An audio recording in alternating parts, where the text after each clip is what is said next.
Assalamualaikum warahmatullahi wabarakatuh.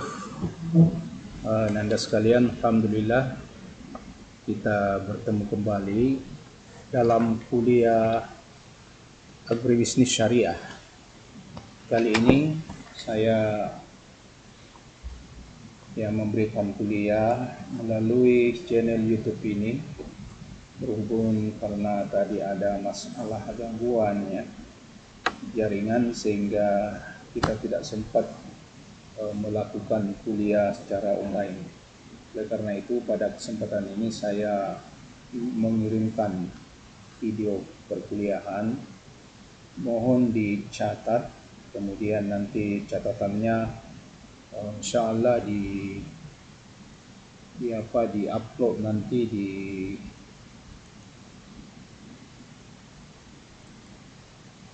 grup di grupnya. Baik, Nanda sekalian, kali ini kita punya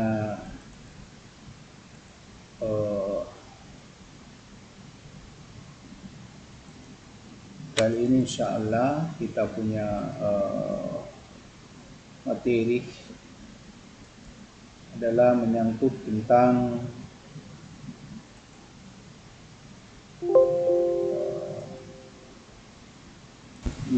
tentang budidaya ternak dalam pandangan syariat agama kita. Budidaya ternak dalam pandangan syariat Islam. Baik, ananda sekalian,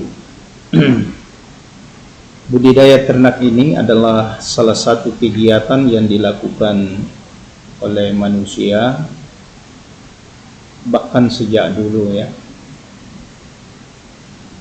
mulai dari zaman Nabi sampai kita kenal ada Nabi yang memelihara sapi seperti Nabi Musa yang menggembalakan sapi.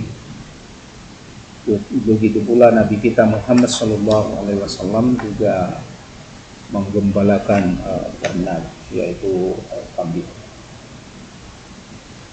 Nah, kegiatan beternak ini dilakukan untuk mendapatkan manfaat dari ternak berupa daging, telur, susu atau manfaat lainnya seperti tenaga atau power untuk melakukan suatu pekerjaan. Hal ini bisa kita baca di surah Al-An'am di ayat 142. Situ Allah Subhanahu wa taala menyampaikan, wa minal an'ami hamulatan wa farsha kulu mimma razaqakumullah wa la tattabi'u khutuwatis syaitan innahu lakum aduwwun mubin.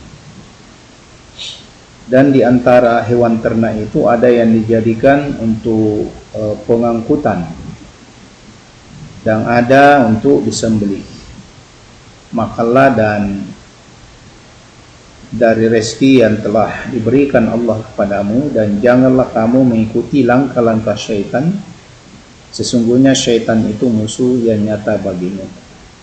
Jadi jelas ayat ini menjelaskan bahwa ternak itu ada yang dijadikan untuk pengangkutan, tentu ini untuk tenaga kerja, dan ada yang digunakan untuk disembelih, tentu untuk diambil manfaat dagingnya dan manfaat-manfaat yang lain.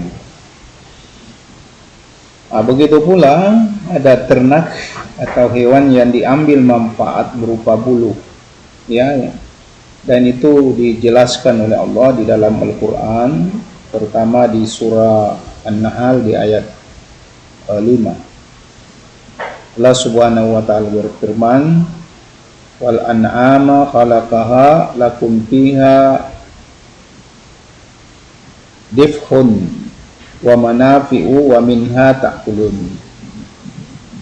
Jadi Allah Subhanahu wa ta'ala menyampaikan bahwa Dia telah menciptakan binatang ternak untuk kamu ya ambil bulunya, ya ada, ya untuk kamu padanya ada bulu yang menghangatkan dan berbagai manfaat, dan sebagiannya kamu makan. Jadi tentu ya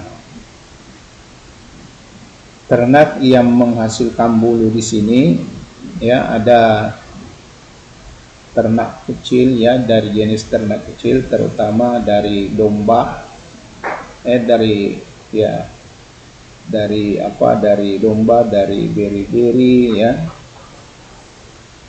Nah, banyak dihasilkan bulu, tentu untuk dimanfaatkan, terutama untuk menghangatkannya. Nah, jadi itu. Kemudian ada ternak sebagai sumber air susu, ya. Artinya yang diambil adalah hasilnya berupa susu. Nah, di dalam Al-Quran itu juga disampaikan di surah An-Nahl di ayat 66. Allah Subhanahu wa taala berfirman, "Wa inna lakum fil an'ami la ibrah nuskikum mimma fi butuniha min baini farasin wa damin labanan khalisan saiban lis-saribin." Dan sesungguhnya pada binatang ternak itu benar-benar terdapat pelajaran bagi kamu, ya kami memberimu minum dari apa yang berada dalam perutnya berupa susu dan yang bersih, susu bersih antara tahi dan darahnya, yang mudah ditelan bagi orang-orang yang meminumnya. Jadi itu manfaat ternak, salah satunya disebutkan sebagai sumber air minum berupa air susu.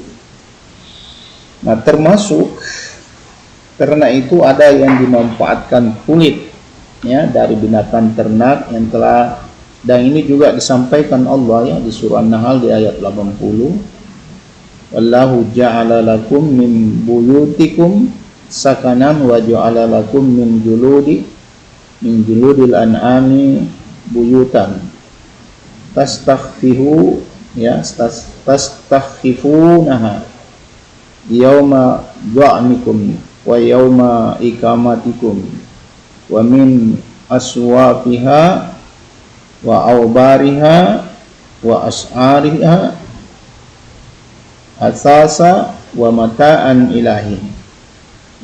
Jadi Allah menjadikan bagimu rumah-rumahmu sebagai tempat tinggal, dan Dia menjadikan bagi kamu rumah-rumah atau kemah-kemah dari kulit binatang ternak yang kamu merasa ringan membawanya di waktu kamu berjalan dan waktu kamu bermukim, dan dari bulu domba, bulu onta, dan bulu kambing, alat rumah tangga dan perhiasan yang kamu pakai sampai waktu tertentu.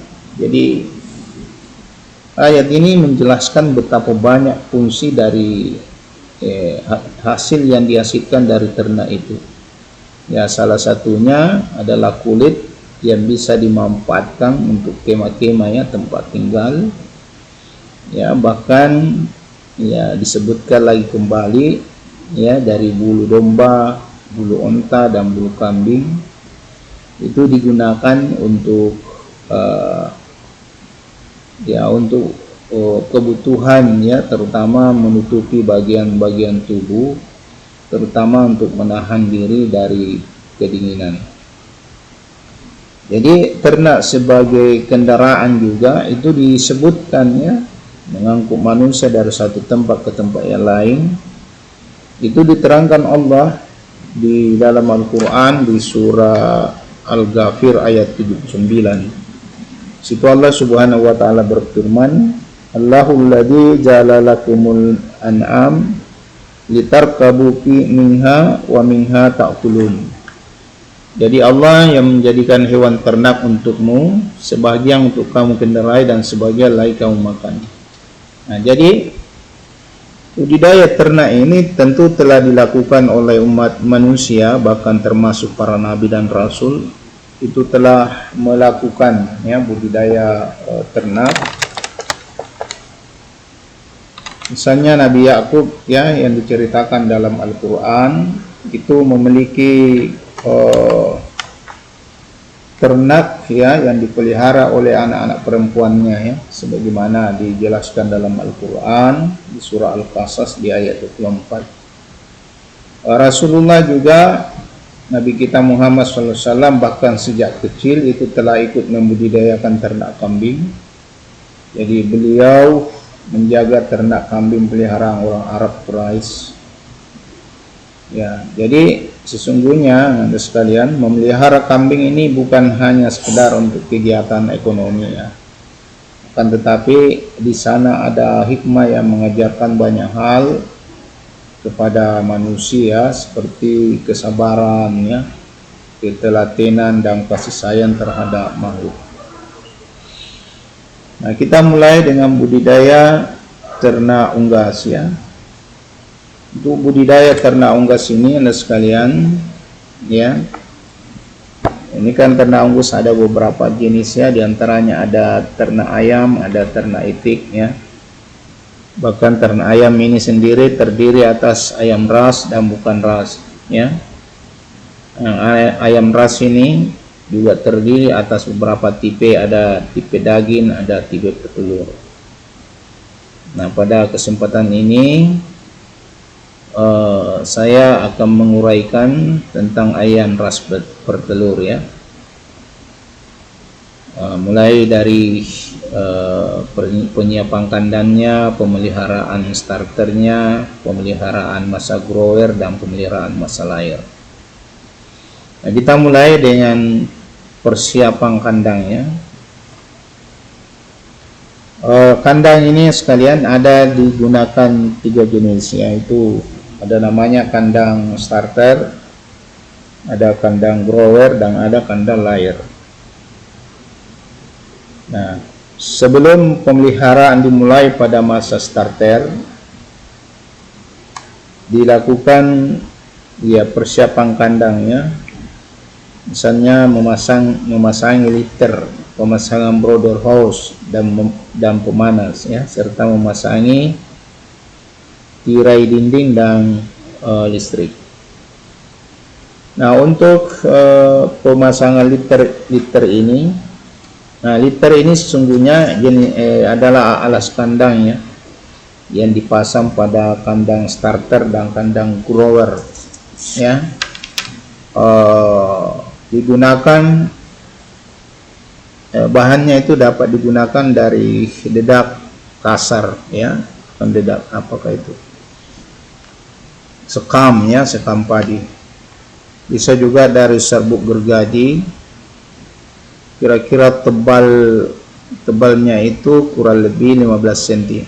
Ini terutama untuk kandang bawah ya, yang langsung di lantai.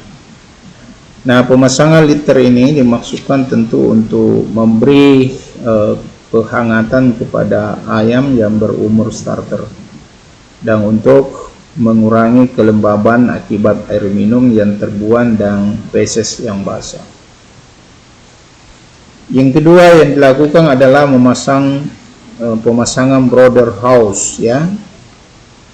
Pemasangan brooder house ini dimasukkan sebagai tempat DOC atau day old chick, yaitu ayam yang berumur 1 hari.